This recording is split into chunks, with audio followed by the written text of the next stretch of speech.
Hi, everyone. This is Christine, your classmate, and this is a summary of Chapter 7 of Understanding by Design, McTighe and Wiggins' seminal book.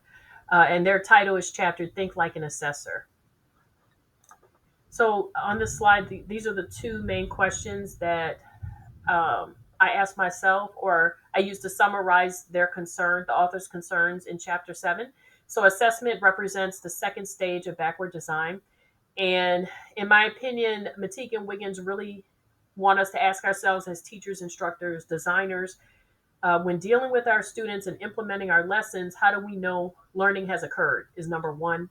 And secondly, has the right type of learning occurred? Are students demonstrating evidence of achievement of the goals that we set, not goals related to other objectives, but the goals that we set. So those are the two questions I'm considering in this presentation. How do we know these things?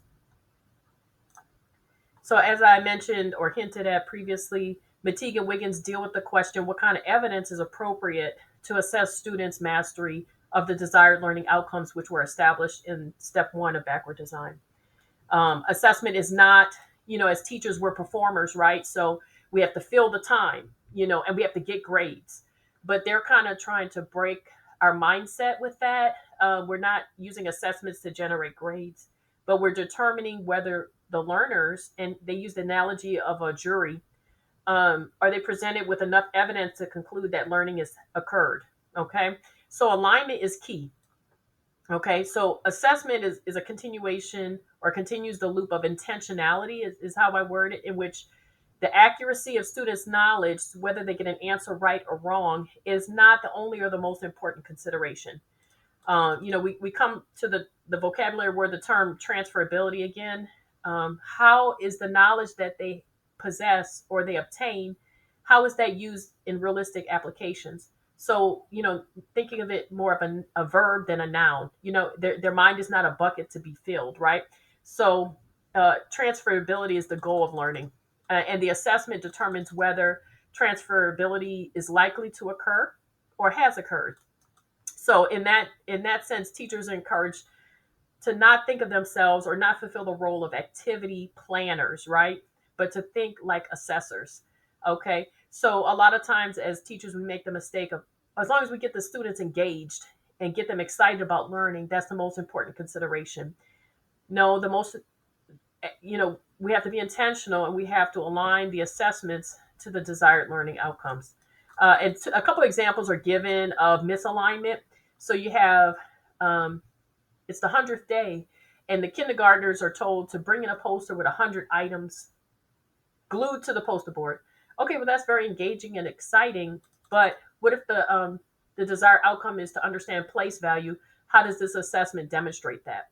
Also, you have a history exam of 100 multiple choice short answer questions, and the learning objective was students to be able to use primary sources. So you see the misalignment in those examples.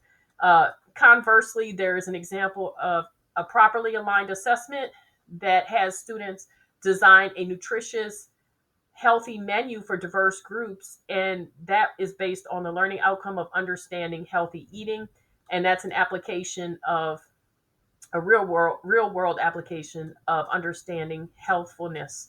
And to quote McTighe and Wiggins, the idea of assessment is to obtain evidence through performance assessments, from page 150 of the online book I got. And just to emphasize, these are the three questions that should guide assessment according to McTighe and Wiggins. What kind of evidence is needed to show achievement of learning objectives? How do instructors best measure students' responses to performance tasks, i.e., rubrics or exemplars or criteria? And does the evidence gathered show knowledge, skills, and understanding? Okay, so we typically think of assessments in the traditional sense, quizzes and tests at the end of a unit, right? So you have your final exam, you have your quizzes throughout, and these are tests of knowledge. We tend to think of these as tests of knowledge. We can still use those and be effective designers, but there are other. It's important to be aware there are other types of summative and formative assessments, and these can range from observation and informal dialogue, checks for understanding, self-assessment, peer review. So it's more helpful to think of assessment as ongoing and a continuum, and to incorporate many different types of assessments that are meaningful. Okay.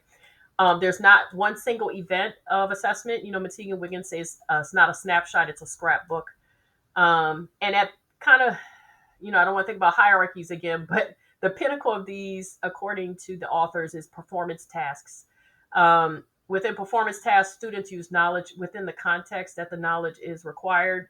And, quote, according to McTighe and Wiggins, quote, our theory of understanding contends that contextualized application is the appropriate means of evoking and assessing enduring understandings. Okay, so you have, a hint of the facets of understanding.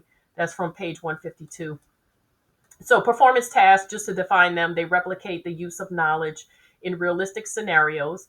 They challenge students to, quote, do the subject, and there is no secrecy about the criteria of success concerning the performance tasks. Students may approach the task in multiple ways and use a range of skills in creating a solution. They have the opportunity to rehearse, consult resources, and get feedback. And everything about the assessment of a performance using assessments conducted with performance tasks is contextual. Okay, so just to kind of drive that point a little further, McTighe and Wiggins asks, how do adults in the broader world really use knowledge? Okay. So within backward design, assessment is done intentionally around problems, not just exercises. And the example is given, drill. In basketball, you have free throw drills, but if you only practiced drills, which are removed from the context of the game, you're not really helping the players become better athletes. So it's not that drills in themselves are bad, but they have to serve a purpose. It's the same way with learning. You don't just learn facts. You don't just learn equations. You learn the context in which they are necessary, and you have to go to that context and use them within context. Okay, so that's just an example, an analogy to help us understand the importance of contextualized application. Okay, so to that end, McTighe and Wiggins present an assessment framework called GRASPS, GRASPS, and it's an acronym for a framework or a tool instructors can use to design assessments. And these are particularly used for designing practice tasks, what they call practice tasks, which we discussed in the previous slide. With this tool, the teacher defines goal, role, audience, situation, product, and standards. And so the example is given of a scientist within a company who has to test for stain removal products, and through an experiment, like a controlled experiment, and report findings to the testing and development department in a manner that is understandable and according to the research design standards of experimentation. Okay, so we understand the goal, we understand the role, we understand the audience. The standards of the acronym refer to the design requirements of the experiment to make sure the results are valid. And the product would be whatever handout or paper explain the procedure of the experiment. And I'm sorry, I'm sorry, I got lost with one of the S's. The standards I addressed, which is the last S, but the first S is the situation, which is the actual conducting of the experiment. So that's an example of a GRASP practice activity.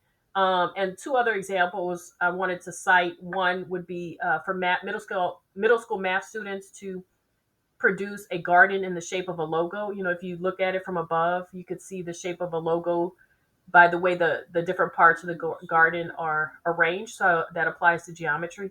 And then for younger students, describing qualities of if they could mail order a friend, or ask a genie, this is my best friend. These are the qualities I want them to have. So those are two examples. Okay, so within the assessment process, the 6 facets of understanding are used for students to demonstrate their understanding through explaining the process of their finding the solution with support for their approach and reflection. So it's really important to McTighe and Wiggins that students understand what they're doing and reflect on the process for finding solutions. Okay, the 6 facets allow students to defend their solution of performance tasks. These can also help teachers determine how to measure students' understanding with validity. So, measuring the correct outcomes, finding the right evidence. They guide teachers, instructors in designing assessments to make sure they align. Okay. So we ask ourselves, do we need students to show their ability to either explain, apply, interpret, see from another perspective, demonstrate empathy, or reveal self-knowledge? And the authors list activities aligned with each type, each facet. Okay. So they do make a note that explanation is essential to all tasks. And additionally, the authors address essential questions again, which should have been created in step 1 of backward design. Okay, so teachers may return to the essential questions for assessment purposes. Quote, the performances should directly or indirectly require students to address the essential questions, end quote. And that's from page 167. So I think of the essential questions as thematic. These are established in the desired outcomes, and obviously all assessment activities should have students engaging these essential questions, because otherwise there would not be alignment. Okay. And so you can think of these questions as a framework for developing tasks, and they help the instructors visualize an end goal. And as such, they're design tools for creating authentic performance tasks. Okay, so we're switching now to digital tools. These are active learning tools that assist with instruction and assessment, okay? And particularly in assessment for this production or this presentation. There are too many for me to review individually. And it's important to note that assessments can be separated into formative and summative. So for formative assessments, teachers check in on student understanding. And then summative assessments, and this includes practice activities, performance activities, excuse me. Teachers assess mastery of a learning objective. What these assessments have in common is the active learner engagement with each other, that they allow for active learner engagement with each other, the teacher and the material. And once again, it's still the teacher's responsibility to properly align the assessments to the outcomes to receive valid indicators of student learnings. So you have web tools that allow peers and instructors to give feedback in various ways. And so this assesses students' progress on complex skills, such as writing. And so you have something like peer grade, which is you upload a rubric and peers review each other's papers without the instructor stepping in at all. And they then make revisions based on that feedback, and the teacher can observe. Okay. You have something called FLOOP, which allows a similar process without a rubric, and maybe, there's group responses and annotations made on an essay or an assignment. And you can actually mark where you want students to insert feedback. So all of this is done in a group process where everyone can observe each other's commenting, similar to what happens in social media. You have a video on YouTube, and then you have, the comment section takes off where, some participants say, I'm just here for the comments, and there's a very deep level of interaction. And even commenters will say, look at, they'll give a timestamp for the video. Look at this particular moment in the video. And that's kind of similar, that's similarly happening in these feedback tools. Okay. So we see what works in social media, and we're kind of replicating that. I think we're a little bit behind, but, people want to engage in this way. Okay. Another example is voice feedback embedded in Google Docs. That's Kaizena. It's just another example of giving feedback, it's a high level, high on Bloom's taxonomy. Then you have tools that allow you to observe students performing tasks. So that can be more formative, right? All of these I think are formative, but it can be formative or summative, So you have Literably and Common Lit, which are libraries where Literably you can hear students reading out loud to assess their reading. Common Lit is a library that you can listen in on students reading, or they could read on their own, and they have knowledge comprehension checks as students move through. My favorite tools as an English professor, the portfolio, the idea of a long-term repository for um, work samples, and you can see this would allow students to reflect on their performance throughout the unit. So that's where apps like Seesaw, Book Creator, Flip, and Jotform come into play. You can either evaluate and receive feedback, or you can demonstrate using these tools through the digital forms. Video feedback is Flip around shared content, and then the online portfolio. So all of these allow students to demonstrate understanding. And I think it's important to note about Jotform, because a lot of us use that for survey type answers. A Jotform can be anything. You can put any kind of question on it. So all of these apps under the demonstrate column allow students to explain, apply, and otherwise demonstrate understanding. Okay, even though the portfolio idea is very different from written feedback on a Jotform, I think it still relates. Finally, because I believe the article I read really is geared towards K-12 assessments, you have rubric and test generators where you can quickly generate a rubric or a test based on the standards for the group that you're teaching. And these can have question banks, word banks, to make sure you're incorporating those correct Bloom's taxonomy verbs. And rubrics are a very big deal for McTighe and Wiggins, which is discussed in Chapter 8. Unfortunately, I don't have the time now to review everything that I learned from them about rubrics. But there are as many apps as you want to find. You can find something that fits your needs.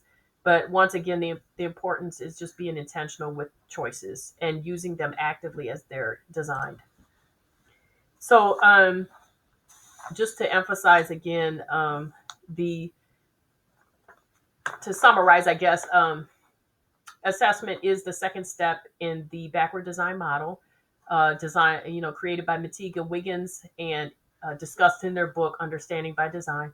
And it all comes down to being intentional with the alignment of activities, assessments, etc., outcomes. Okay, all those three. And we haven't even gotten to the planning activities yet, but you know, we've stated our desired outcomes, and now we're asking ourselves, how do we make sure that students achieve those outcomes? How are we going to measure that?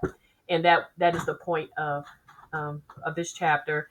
And so I pulled the two essential questions that we use as designers to assess ourselves and the alignment of our assessments that we create, that were posed in Chapter 8. And those two questions are: can a student perform well on this assessment and still not understand the learning outcome? And can a student perform poorly on this assessment and still understand the outcome? And according to the authors, if the answer is yes to either question, the assessment is not properly aligned to learning outcomes. In effect, these are my words, it's neutral to the learning process. So it's important that teachers don't use rubrics. I'm sorry, those notes are for Chapter 8, but so you want your teaching and your assessment to make a difference in learning. You don't want it to be neutral to learning. So that's enough for Chapter 7. Thank you for listening. And here are my sources for this presentation.